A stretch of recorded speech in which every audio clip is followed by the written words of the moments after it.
आगे बढ़ते हैं और अब बात करते हैं कट्टरता के खिलाफ जंग की।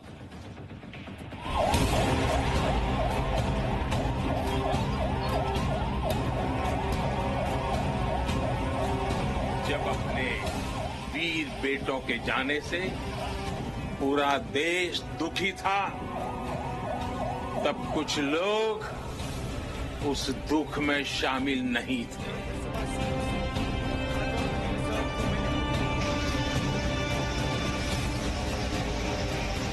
पिछले दिनों पड़ोसी देश से जो खबरें आई, जिस प्रकार वहां की संसद में सत्य स्वीकारा गया है, उसने इन लोगों के असली चेहरों को देश के सामने ला दिया।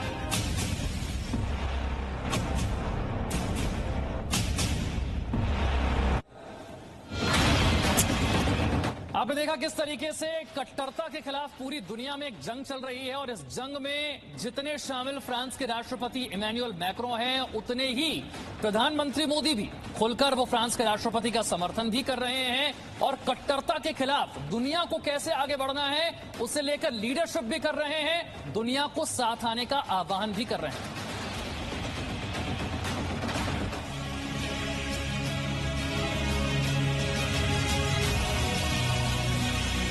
कट्टरता के खिलाफ प्रधानमंत्री मोदी का संदेश। मैं राष्ट्र की एकता, अखंडता और सुरक्षा को बनाए रखने के लिए स्वयं को समर्पित करूंगा। आतंकवाद पर प्रधानमंत्री का बड़ा हमला।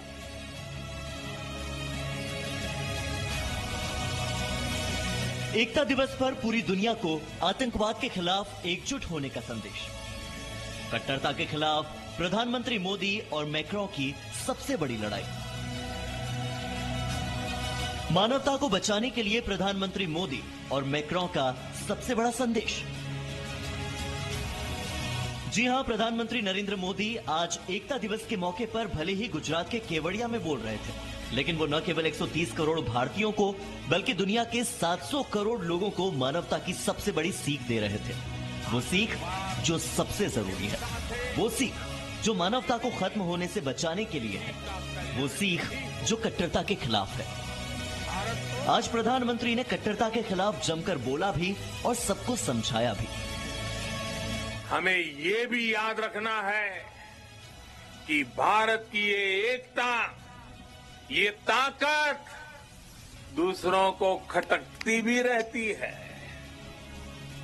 हमारी इस विविधता को ही वो हमारी कमजोरी बनाना चाहते हैं। हमारी इस विविधता को आधार बनाकर वो एक दूसरे के बीच खाई बनाना चाहते हैं।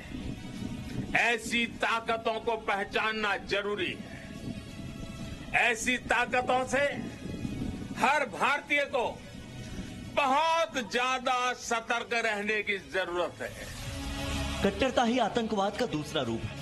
आतंकवाद जिससे न केवल भारत बल्कि पूरी दुनिया परेशान है। आज उसका फन कुचलने की जरूरत है। वो इसलिए क्योंकि आतंकवाद से एक बार फिर से फ्रांस झुलस रहा है। कट्टरता ने फिर से फ्रांस में निर्दोष लोगों की जान ले ली है और भारत लगातार फ्रांस के साथ इस मामले में खड़ा है। आज प्रधानमंत्री ने एक बार फिर से आतंकवाद के खिलाफ पूरी दुनिया को एकजुट होने के लिए कहा।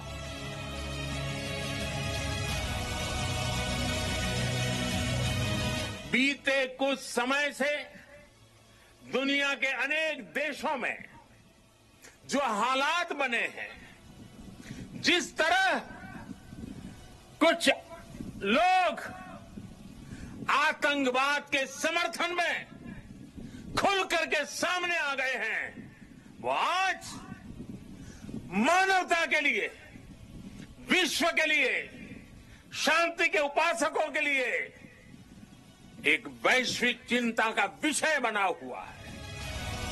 प्रधानमंत्री मोदी लगातार आतंकवाद, धार्मिक कट्टरता के विरोध में पूरी दुनिया को एकजुट करते रहे हैं। फ्रांस के राष्ट्रपति इमैनुअल मैक्रों आज पूरी दुनिया में कट्टरता के खिलाफ लड़ने वाले एक बेहद शक्तिशाली नेता के तौर पर उभरे हैं। आतंकवाद और हिंसा पर प्रधानमंत्री मोदी भी लगातार जीरो टॉलरेंस की बात करते रहे। और आपने देखा है कि उन्होंने अपने फैसलों से इसे साबित भी किया है। आज अपने भाषण में प्रधानमंत्री ने आतंकवाद के इस जख्म को महसूस भी किया। आतंकवाद, हिंसा से कभी भी किसी का कल्याण नहीं हो सकता।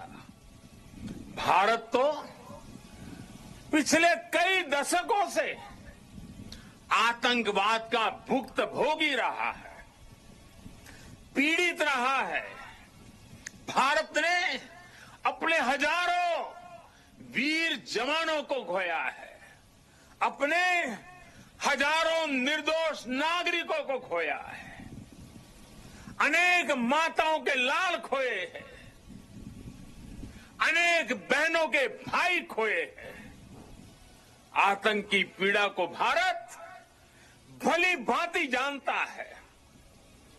भारत ने आतंकवाद को हमेशा अपनी एकता से, अपनी दृढ़ इच्छा शक्ति से जवाब दिया है।